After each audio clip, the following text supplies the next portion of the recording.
Okay, buongiorno a tutti. And today I am very excited because our guest is Nell Watson.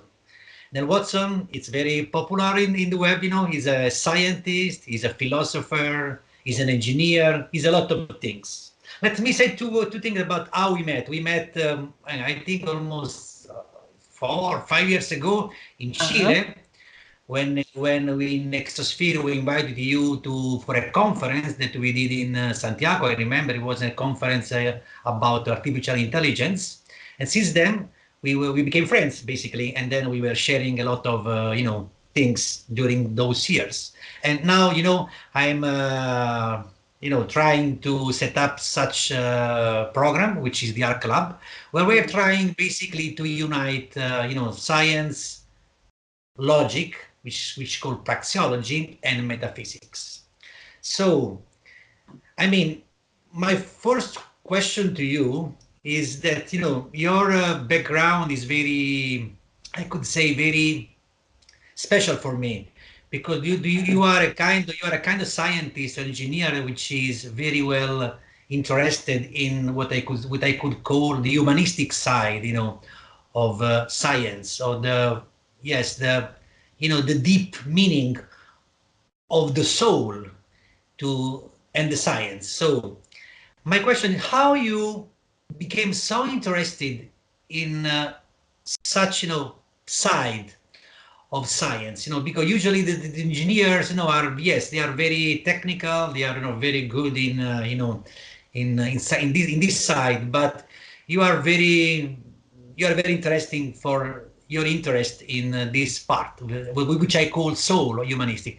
Can you tell us how you became interested in also such aspect, which is very important for us in the Ark Lab? Thank you, Antonio. Sure. I happened to grow up in Northern Ireland back in the 80s and 90s, which was a place with a lot of conflict. There were a lot of there was a lot of anger and a lot of mistrust in that society. It was very tribal. It was very polarized.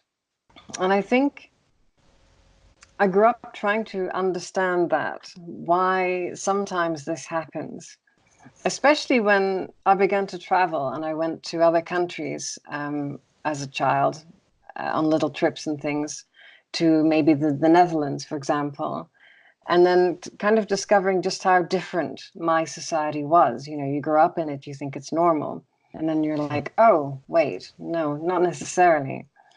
And I think it was that really started me to think about the human condition, what makes life meaningful and purposeful, but also what are the things that make a society happy, that make a society bonded with good trust and good faith, and what are the things that can begin to unravel a society or a community and pull it apart, and how might we begin to build a world with less conflict and encourage people to search for sort of non-zero-sum solutions. So solutions to problems that aren't about somebody winning and somebody losing. And I think that's stuck with me over the years. I kind of fell into science and engineering. I mean, I always had a very strong interest in that. I've been teaching computer science from the age of 24, but it was kind of I would apply technology or engineering to solve problems primarily, rather than just out of a love of that. I think I've always been trying to solve problems for people, and perhaps also kind of problems for society as well. Wow. And Nell, something that is very, very important for us, in the Ark Lab, if you enter the website, you will read this word from Jiddu Krishnamurti, which is a philosopher that I love so much. He says that is not a sign of health to be well adjusted in a profoundly sick society. I mean, and this is something that I a lot. I mean, I could not see the decadence of of society all over the world. I mean, I'm from South Italy here. The crisis is very deep, but it's not only an economic crisis. I see I could say yes, the humanistic part of the crisis. Some of the people seems lost, especially the young people. I see the people very lost. So what do you think about, today we are talking about, those exponential technologies, those technologies that seems that they are going to solve all the problems, so I don't want to say that I'm pessimistic about, how these two direction are, to me, are seem that they're diverging and not going in the same, in the same direction. I mean, I see that those technologies are making even more extreme the gap between I could say the human side, society, as you said, and the potential of technologies. What is your idea about this dichotomy that there is today between science and soul? I can use also such word.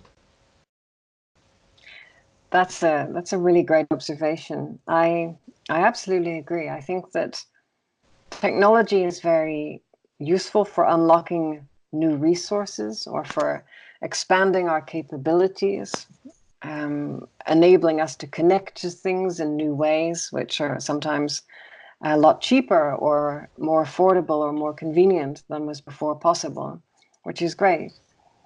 But along with that also comes more complexity, and more complexity in a society brings with it risks, systemic risks to that society, and also kind of like carrying costs. Like if you build a bunch of infrastructure, you still have to maintain it, and so sometimes the cost of that infrastructure can become very expensive over time. We've seen why in Italy, no less, issues with bridges, for example. People think that you spend money to build it and then it's good for a long time, but maintenance is a very important factor, of course.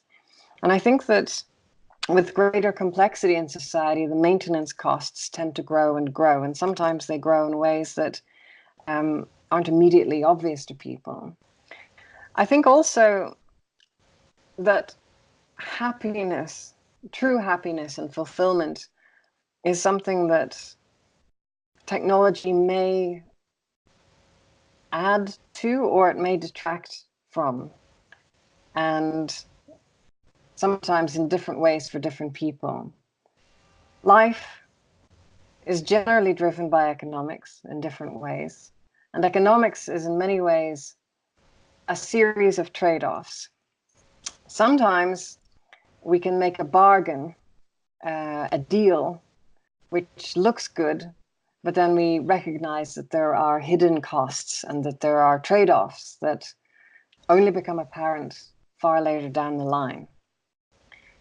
In the past 50 or 60 years, we've seen very transformative technologies that have changed the economics of all kinds of transactions in our society. Things like antibiotics or birth control, or more later, cyber technologies.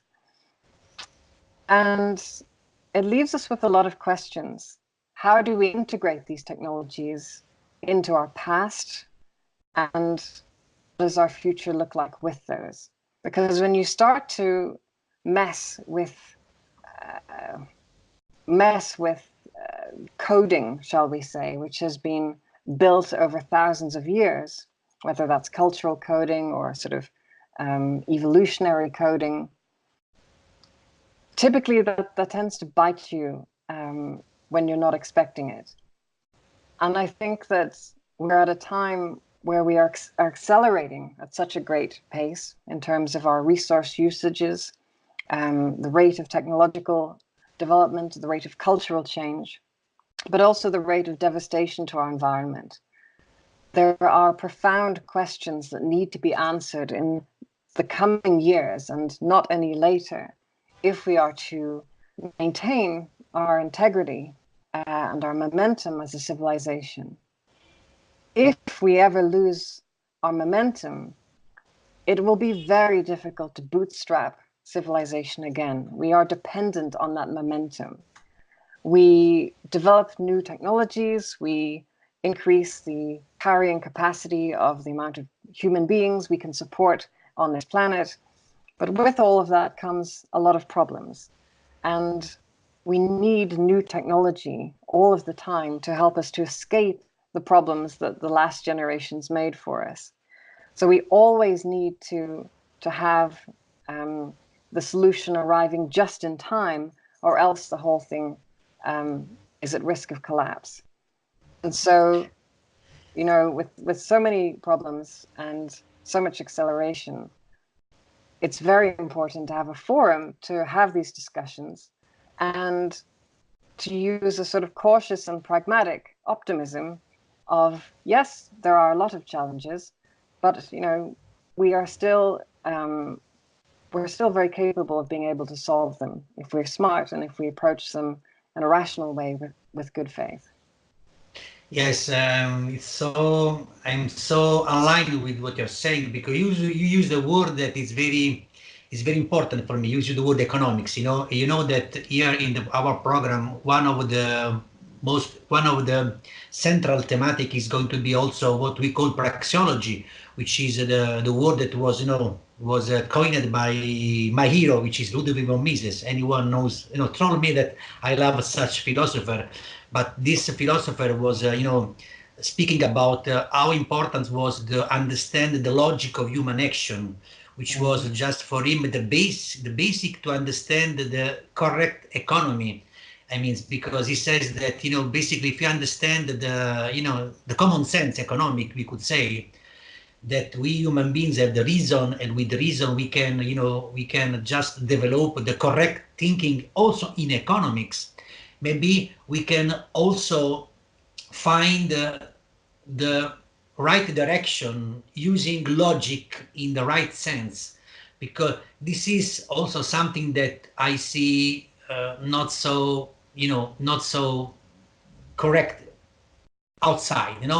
People are losing the importance of understanding the basic of logic. I mean, I'm talking about the principle of logic. I just give you an example. I read just a few years ago a book which was written by this philosopher Jevons. It was Elementary Lesson of Logic, and such book was a book that was read at elementary school 100 years ago. And this book was quite difficult for me. I mean, it was strange. I saw a book of logic, which was elementary logic, and was not easy by now for us, because we are so overwhelmed, I think, with all those, superficial concepts, that even something that was very easy for kids 100 years ago is difficult for us now. And such insight, gave me how deep was the road, how long is the road that we have to still, to walk in order to try to understand such problem holistically, I say, as a whole, and which means that you have to use very correctly your thinking, which is things that I don't see, so easy outside. So again, and this brings me to make you another question, because I saw in your in your research, in your work, that you are also very interested in trying to understand the principle of nature. It seems that you are looking for also a guidance from understanding the principle of nature that are there, and which maybe have a lot of secret that can give us much more clearness about the future, even of technology. Can you say something about what is your interest in digging down, the principle of nature, genetics, all these things, artificial intelligence also, in order to have a kind of insights or guidance for the development of such powerful technology? Yeah, I think we're at a very, very interesting period in history. We are coming to the confluence, the coming together of several different, very important elements that are going to transform our technology, just as some of the transformative technologies I mentioned earlier have done so. Machine intelligence is a big one. So machine intelligence, AI, enables us to solve very complex problems, particularly problems which are ineffable. It means you can't really describe them, or it's even difficult to fully conceptualize what that thing is you're trying to do. But you can basically just point at what you're trying to create, and machines will help to generate the solution for you. This is a very, very powerful technology, and like electricity, it can be applied to just about any problem space you can imagine. You know, you take a simple hand drill and add electricity, you've got an electric power drill. You know, just about any kind of machine or technology or problem you can imagine, electricity transformed. The same with machine intelligence today and in the days to come. But alongside that, we're starting to see the emergence of machine economics, which is how I describe blockchain, distributed hash table, decentralization technologies. This is a very powerful way to align incentives in a way that was not possible before.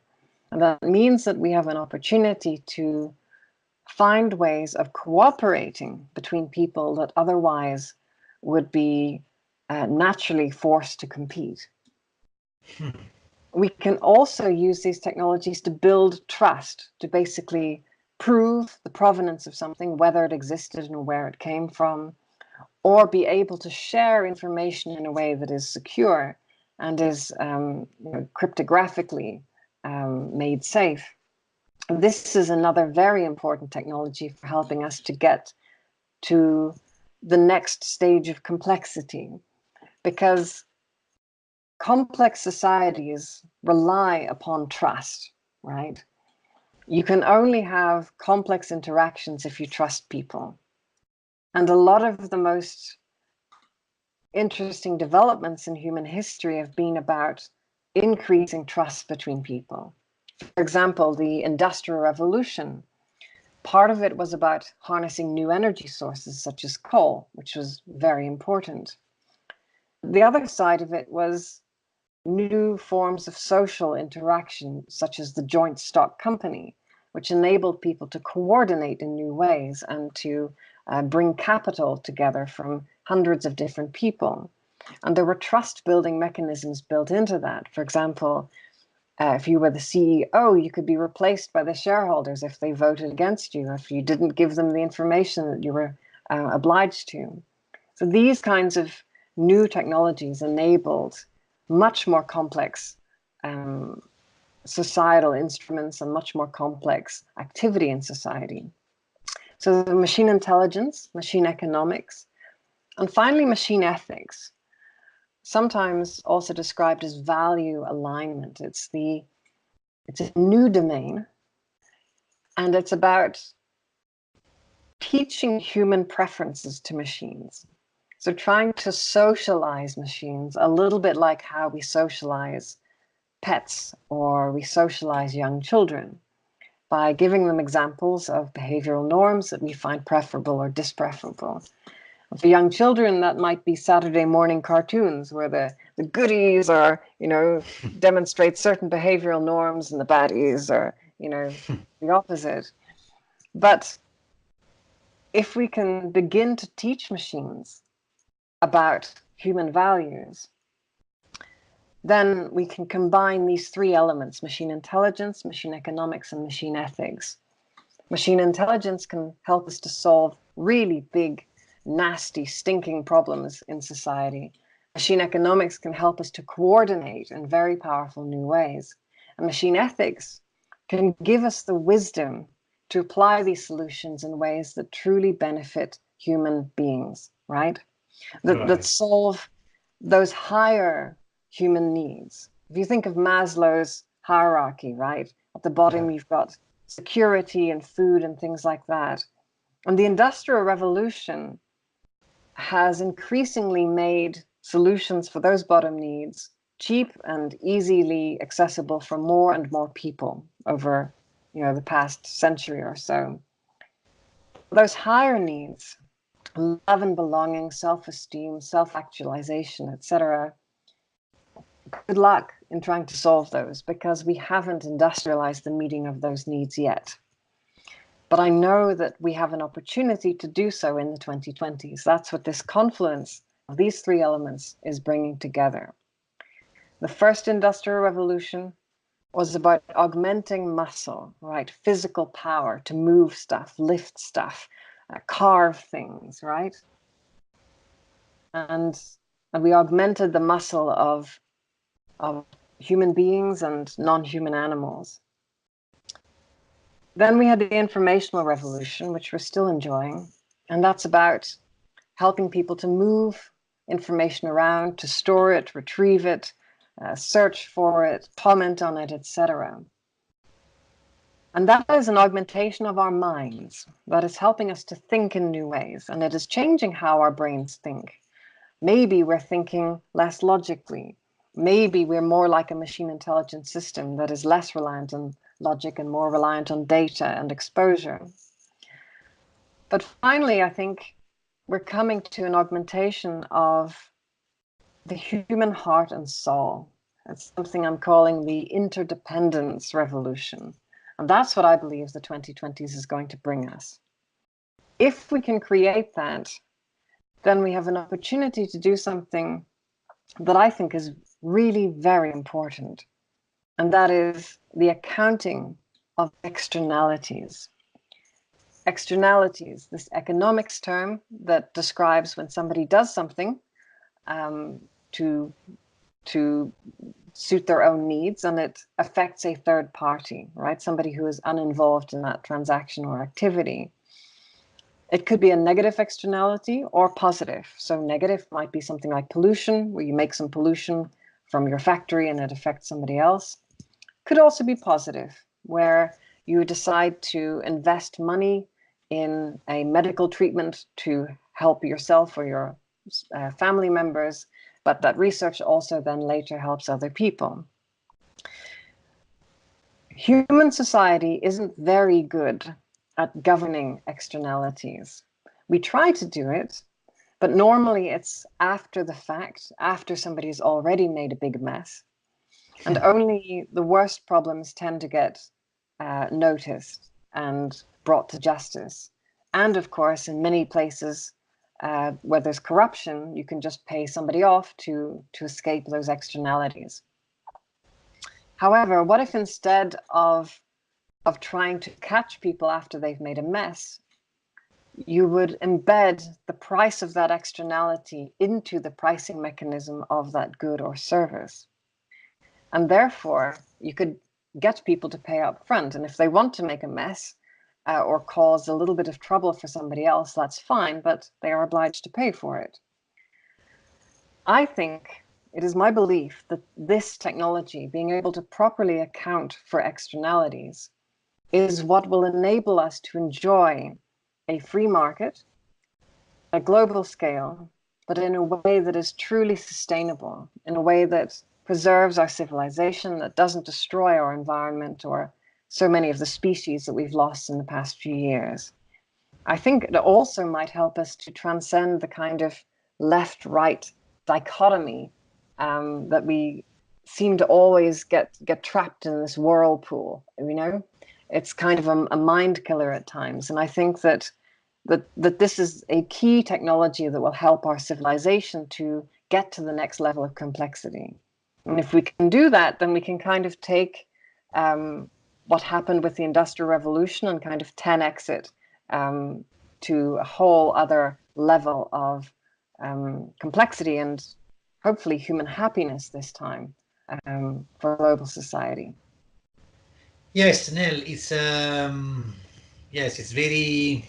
I agree with you. I mean, basically, because you are basically saying something that is also very very important for me, because it seems that such level of technology could arrive at one point where it can basically substitute the, what we call the third party that will guarantee that we relate with, we have seen, you see, we have tried centuries in order to see the third party, make such, such wonderful, system. But maybe you are saying, maybe the hope is that the technology at such a level, and blockchain is an example of this, can even substitute the third party and price and make such, I could say, ascetic price system that it could only be a right price, free market, perfect price system. Not because some human is so intelligent that he say, I can organize everything. So we go left, right, this economy. Someone say left, it could do this. No, right, it could do this. No. Technology at such level that you are saying can arrive at a point that can basically price everything, also the externalities, also the bad externalities, up to the point where they can create a kind of right society. This is the Yes. hope. This is the hope. And the pricing of that, it could be done using artificial intelligence or some form, or it could be done also using something called swarm intelligence, and that's where you get lots and lots of people together making a sort of collective decision on something in a way that harnesses the wisdom of all of those people. There's a wonderful example of something called Twitch Plays Pokemon, where a few years ago they had about a million people, literally over 1 million people playing Pokemon, right? This, this sort of old Game Boy game, but by sort of aggregating all of their individual movements, so they could kind of operate as kind of a hive mind to move the character around and interact with the world. A little bit like how we have 86 billion neurons in our brains, but they all kind of operate as a swarm, as a collective. And from that emerges our consciousness and our ego. It's a little bit like creating an entity, like an egregore, a sort of gestalt mind that is made up of all of these different people acting together. And so if we have this kind of technology combined with machine intelligence and combined with perhaps prediction markets, one of these very exciting technologies which is now really being strengthened by blockchain, these kind of machine economics technologies, there are a lot of possibilities. And I really think that we have an opportunity to create this kind of solution within the next decade, possibly even earlier than that. Right. And yes, and then we go again. We go to metaphysics. This is something that is also very important for us, because this is what I mean when we say in the Ark Lab that we are going to try to create a kind of holistic place where also metaphysics, spirit, the soul is important, because at the end, probably we are willing to create something that was always being said by mysticism, by mystics, that this one intelligence, which is something that can be aggregated.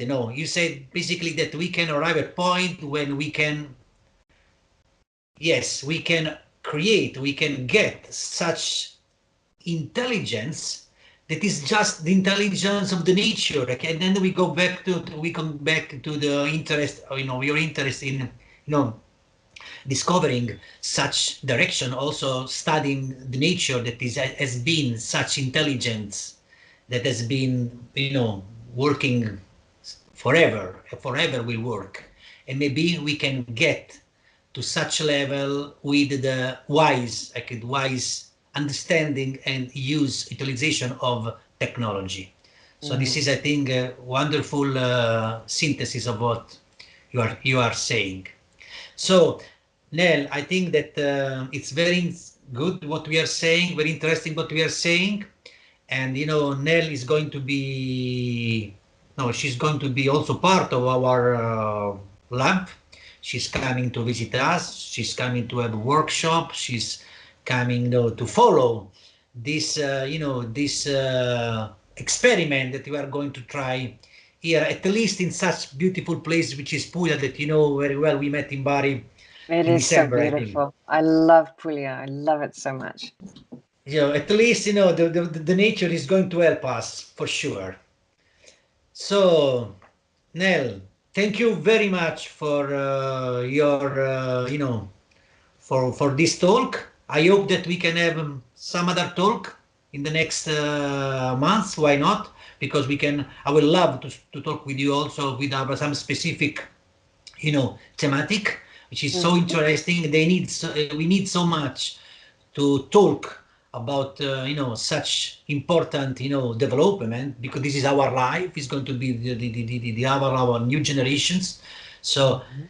there is not easy to talk about these things outside. They are so worried about to talk about the next Champions League game, so football game. So I know it's also fun, but we need to talk more often about those those problem of today. So Indeed. thank you very much, Nell, and looking forward to have you here in the lab next October. I Ciao, cannot ciao. wait. Ciao, Ciao, ciao. ciao, Nel. Take Ciao, care. ciao, my friend. Take care.